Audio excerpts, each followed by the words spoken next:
I've scratched my head at what's happening at the SEC a lot. It doesn't make a lot of sense. It's not good for keeping businesses here in the U.S., encouraging innovation, and frankly, protecting my constituents. We want to protect consumers, and we see an SEC that is moving in the wrong direction. I've spoken out publicly and privately in a bipartisan way against a lot of the pushback.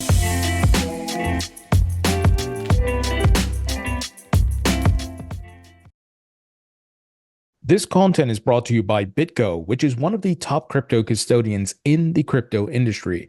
BitGo works with many big companies and brands, such as Pantera Capital, Bitstamp, and Bitcoin IRA. Nike also selected BitGo to power its wallets for its NFTs. And BitGo has many great services, such as hot wallets, custodial wallets, self-managed cold wallets, and NFT wallets.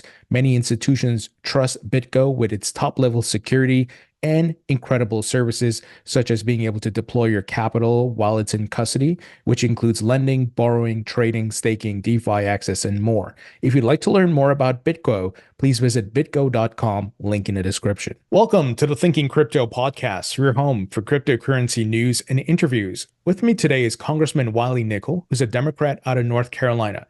Congressman Nickel, great to have you on. Thanks for having me. It's great to see you. Congressman, there's lots to talk about as it relates to crypto in the United States, whether that's the SEC or crypto regulations themselves. But I would love to get to know you a bit better first. Tell us about where you're from, where'd you grow up, and what made you want to get into politics? Yeah, I grew up all over the country. My mom was in TV news, so we moved around a lot as a kid. I live in Cary, North Carolina right now, and for me, it was always about fixing a broken healthcare system. That's what got me into politics. My father died from cancer at an early age. So, the work that we are doing and still need to do to fix a healthcare system, which isn't responsive to the needs of the American people, is the thing that got me into it. And I've worked for every major presidential candidate for close to 20 years, either at the White House or on the campaign as a staff member, and now my first term in Congress. Congressman, I hope you don't mind me asking this question, but it's more personal for me because sometimes I get frustrated with the government system. Maybe I'm a bit impatient. And sometimes it seems government can get out of its own way sometimes to get things done. And sometimes that's because of a divided Congress. But how do you remain optimistic as someone who's in the mix doing all these things? It's tough. It's tough to be optimistic in this Congress. We just haven't gotten almost anything done. I've learned in my time in Washington that we are good in Congress at doing nothing. That's the easiest default. So you got to really work. And I'm part of a dwindling group of people in the middle who are screaming, yelling, and fighting like hell to make this place work, to work across the aisle in a bipartisan way. And it's one of the things that if you're looking at things you can do to fix, the mess that you see in Washington, it's gerrymandering in the House. We have over 90% of the seats are safe Democrat seats or safe Republican seats. My colleagues some are amazing and wonderful people, but they only need to win their Democrat or Republican primaries to get here and to stay here. There's less than 10% of the seats that are truly responsive and could go either way in November. We need a lot more of those. That's one of the things that I'm fighting to fix. And if you're going to put your finger on something for why we have such dysfunction here in Washington, that's one of the big issues. And is it, maybe we do have these lull moments where we sit on our laurels and no one gets things done, but then pain comes, right? There's situations that come to our front door and it's like, okay, we got to take action. We got to get past the gerrymandering and all these things. So is it kind of cyclical, right? We go through these cycles where things are not moving, but then people start to really feel the pain and then we get moving.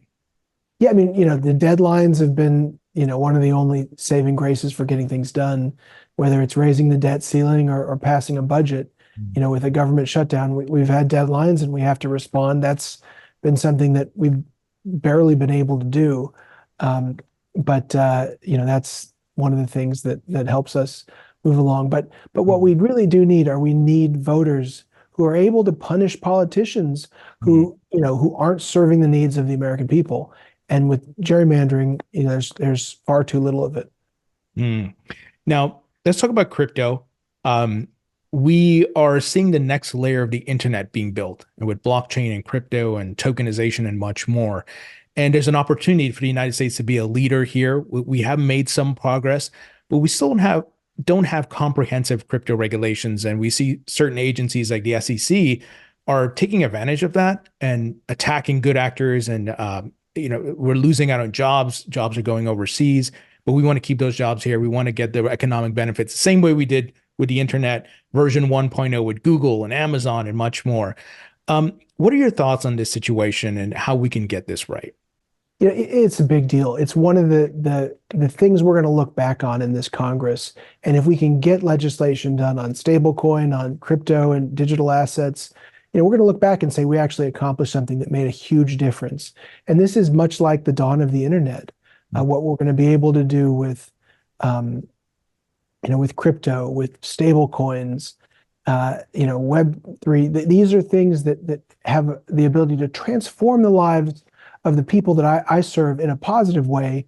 And we got to get clear rules of the road here. That's one of the things I've been fighting and pushing for in my time in Congress. I serve on the House Financial Services Committee, the Committee of Jurisdiction on these issues. We've started working on this issue in a bipartisan way, and I'm hopeful we're going to have some progress in this Congress.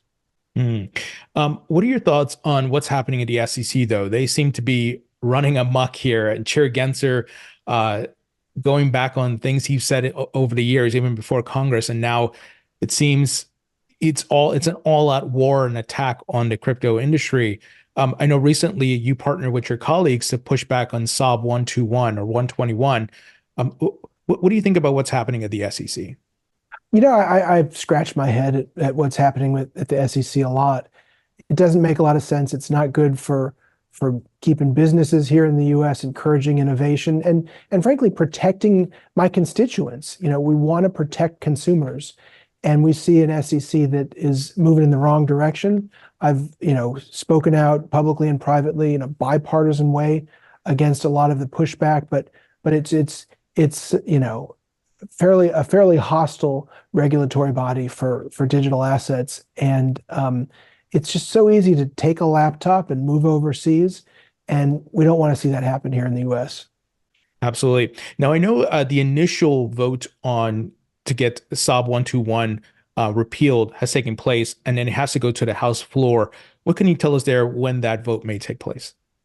It's gonna happen soon. We passed the resolution against SAB 121 out of committee in a bipartisan way. I was part of a smaller group of Democrats to join with my Republican colleagues on that issue. I think when we get to the floor, you're going to see a larger number of Democrats standing, with my Republican colleagues on this issue. It's a place where the SEC needs to go through the rulemaking process, or better yet, we need legislation from Congress to provide clarity and guidance.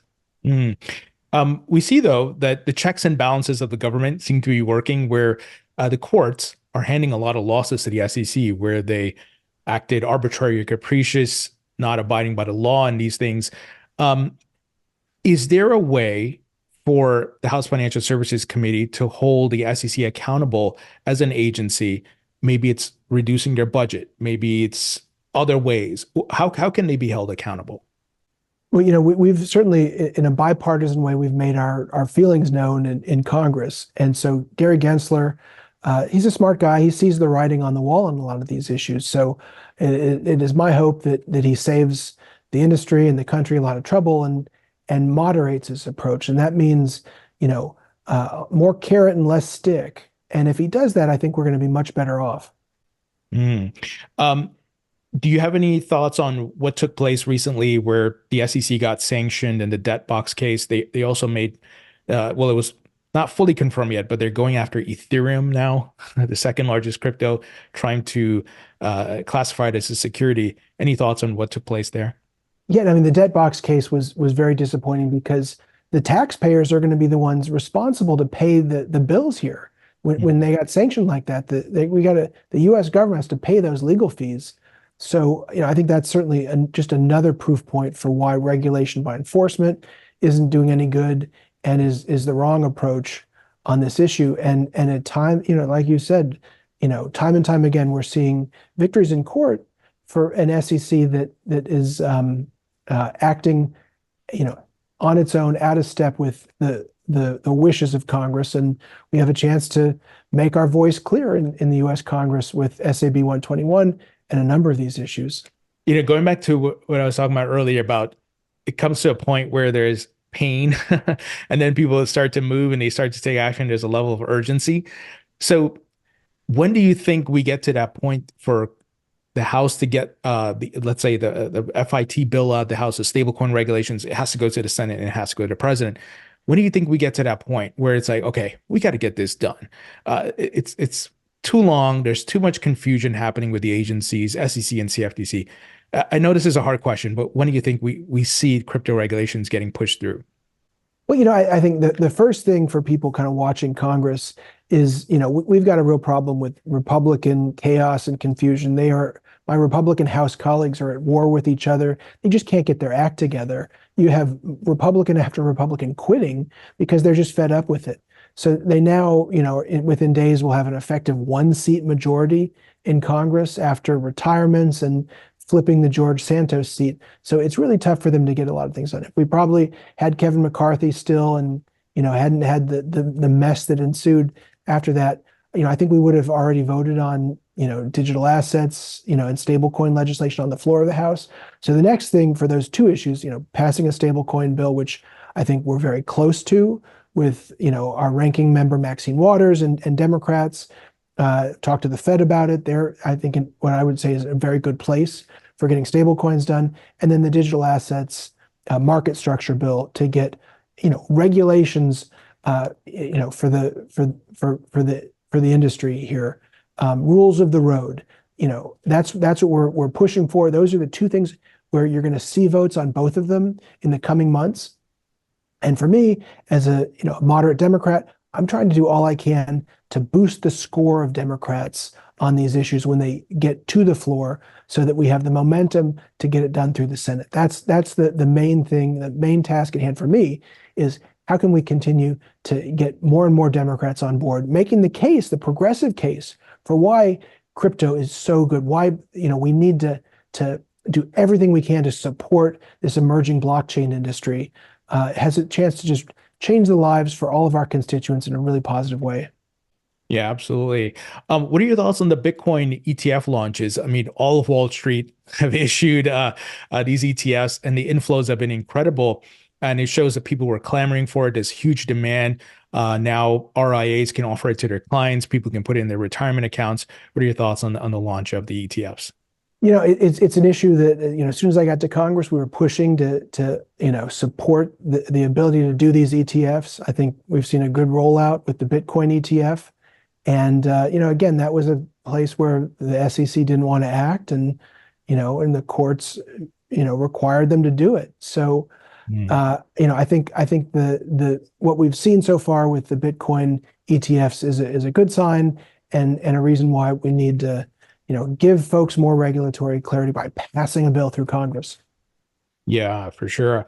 I'd love to get your thoughts on CBDCs. There have been talks about the Fed working on a digital dollar. I think we see where this is headed. We have stable coins and money on the blockchain, and governments around the world are trying to create their own central bank digital currencies. However, people are concerned about privacy and potentially a draconian government pulling the levers, cutting off money and things like that. I don't think that's going to happen here in the United States. We have the Constitution, at least, and I'm hoping the digital dollar that they put together is aligned with the Constitution. I would love to get your take on that. I think we're a lot further away on CBDCs in Congress. We got a lot more stuff we need to do and finish first. I am the co-sponsor of a bill that says that the only person who should be making a decision about CBDCs is the United States Congress. So I think that's the first place we got to start. This is something that, an administration or a regulator shouldn't be dealing with. This is something where Congress needs to step in and make our voice clear on what we do and how that all works. So, and I think we're kind of further away, but the privacy issues too are a huge piece of all of this.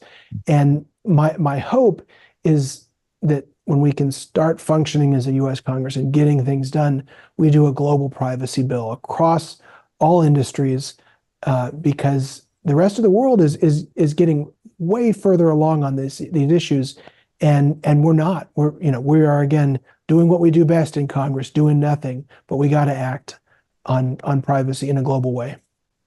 Absolutely. Um, what are your thoughts on digital identity?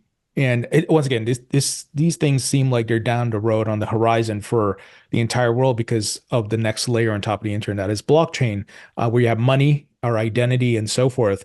But this could also maybe improve the voting system, where maybe there's less voter fraud or errors and things along those lines. What are your thoughts on that? And, are we like 10 years away from that, where everyone, they have their ID on the blockchain, it's verified by scanning a QR code, something like that? What are your thoughts? Yeah, I mean, I think that's sort of the next step that we get to as a Congress. I think the direction we're moving is in a good one. A lot of privacy concerns that are very appropriate there. But I just look at the way that that all the improvements we're making can help consumers, number one. And frankly, as a Democrat, I want to, say this, we represent a lot of people who are struggling to make ends meet. And poor people spend so much of their money transferring money, payday loans, moving money, by Western Union. When you do this, it takes a huge chunk out of what's already, a difficult and low salary to begin with. And if when we get this right, we're going to be able to move money. We're going to be able to transfer funds in a way that will save folks a lot of money. That's a good thing for the people we represent. And really the place that I look, in addition to, I think that the big point to kind of what you're getting at too, is the strength of the digital dollar for the United States. That's something that is so important in this whole thing, where we're going to be in 10, 15, 20 years. We are going to continue to change the way we do business in the world, around the world. And if we bury our head in the sand, other countries are going to advance. The innovation is going to happen overseas. Those jobs are going to go overseas, and we're going to be playing catch up. And that's not good for our economy, where we need to be and continue to stay the global reserve currency. And unless we get serious about digital assets, we're going to keep losing ground. Yeah. And one of my major concerns is the United States dollar losing reserve status because, I don't know, China's digital yuan or whatever it is, right? The Russian ruble, I don't know. But as we're in a global competition, and as these folks go to other countries and they help develop their economies, they inject their digital yuan and digital currency. And where's the United States, right? We don't have our version yet. And not that we have to have a digital dollar. Maybe it's a stable coin or something, but that's a concern. And we see BRICS countries and there's all types of talks and grandstanding and things that are happening. So I hope the United States moves sooner than later, because the reserve currency status is at threat, I think. It's a huge issue here. And, the European Union, as well as China, Russia, they want to, continue to make gains on our status as the global reserve currency, and they have. We're seeing that shift. And this is an issue where, when we look back in 10 or 20 years, we're either going to get it right, and we're going to continue to have that elevated status that allows, the people I represent to borrow money for less.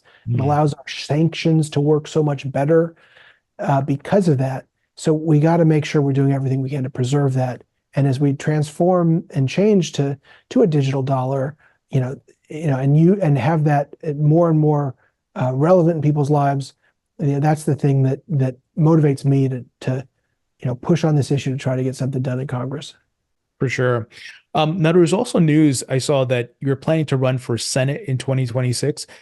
I'm a rookie to all this, so how does that work? Like leaving Congress, going to the Senate?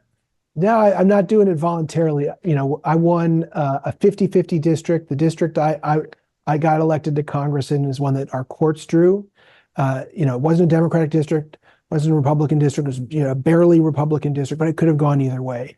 And Republicans in the legislature drew maps for themselves and drew me out of a district. So I didn't have a district I could run in for reelection.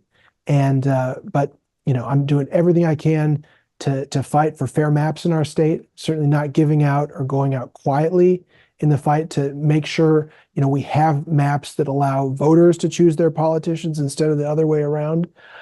So in 2 years, we're going to have a seat for the U.S. Senate coming up, and we're doing everything we can to take a real good look at that Senate race, because they can't gerrymander the boundaries of the state of North Carolina. I got some wrap-up questions here for you.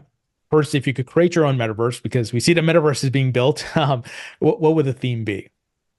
My kids have the Facebook metaverse where I do Fruit Ninja, but I don't know. I'm so busy with politics. I don't have a lot of time to get on that. But I would love it. I would love if there was some sort of educational app where people could come and see how I vote, see how it works on the floor when we're kind of having the sausage made in Congress, because it's really just a totally unique thing. I need to figure out how I can get that experience into something that I can share with people, because every day we're on the floor voting, and I think that there's something cool there.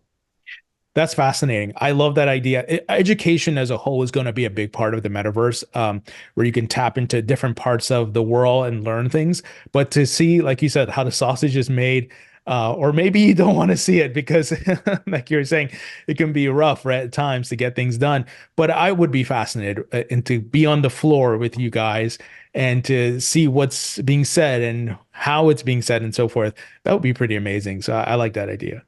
Yeah. And and as a district, though, we've got Epic Games in and around where my district in North Carolina. So obviously a big player there. Now I got some rapid fire questions for you. First is favorite food. Cheeseburgers. I make a great cheeseburger. And favorite musician or band. I have so many, but I was just in Vegas and I saw U2 at the Sphere. Totally amazing. Recommend that to anybody to see this just amazing concert with the biggest screen in the world. That's amazing. I have that on my bucket list to do. Favorite movie? Shawshank Redemption. That's a good one. Favorite book? I have so many. I just finished The Wager, a really good book by the guy who did the Killers of the Flower Moon, the Leonardo DiCaprio movie, but great book about British seamen and hundreds of years ago. Really fascinating stuff. And finally, when you're not doing your congressional duties, what are you doing for fun as a hobby? I just love the job. Being in Congress is amazing, but I when I have time, I love running. I run. Hiking with my kids is a big thing. We got great places to hike in North Carolina. So that's the stuff that I like doing. Congressman Nickel, thank you so much for the work you're doing on behalf of the crypto industry and trying to push things forward. Thank you for joining me. It was great to see you.